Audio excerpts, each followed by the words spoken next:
Hello বন্ধুরা, তোমরা সবাই কেমন আছো? আশা করছি সবাই ভালো আছো। আজকে একটা নতুন ব্লগ নিয়ে চলে এসেছি তোমাদের সামনে।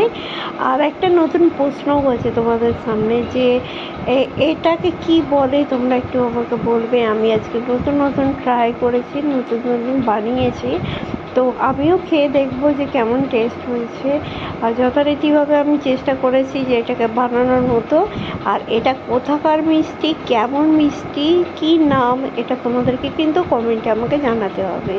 আর এই জন্যই আমি ভিডিওটা তোমাদের সামনে রেখেছি যে যাতে তোমরা নামটা জানো। আমি তো এর নামটা জানি না, তো আমি বানিয়ে ফেলেছি ঠিকই, কিন্তু আমি নামটা বলতে পারছি না, জানিও না।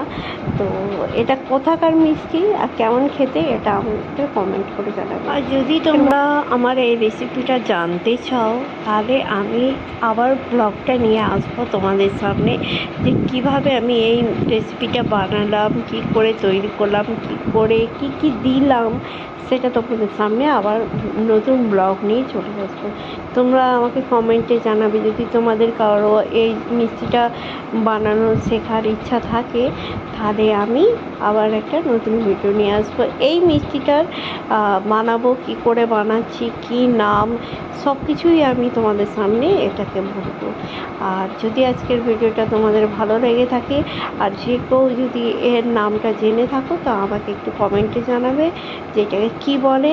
আর এটা কলকাতার মধ্যে তৈরি হয় কি হয় না সেটাও আমি জানি না, কোনো দিন আমি কিন্তু কলকাতায় খাইনি। এটা অন্য জায়গার মিষ্টি, আমি সেটাও তোমাদের বলে দিচ্ছি, কিন্তু কে কে জানো সেটা আমাকে বলবে কমেন্টে যে হ্যাঁ এর নাম কি। আমি কিন্তু জানি না, আমি কিন্তু থাকি তারকেশ্বরে, আর কোনো দিন এই মিষ্টিটা আমি খাইনি। আজকের মতো এইটুকু, টাটা।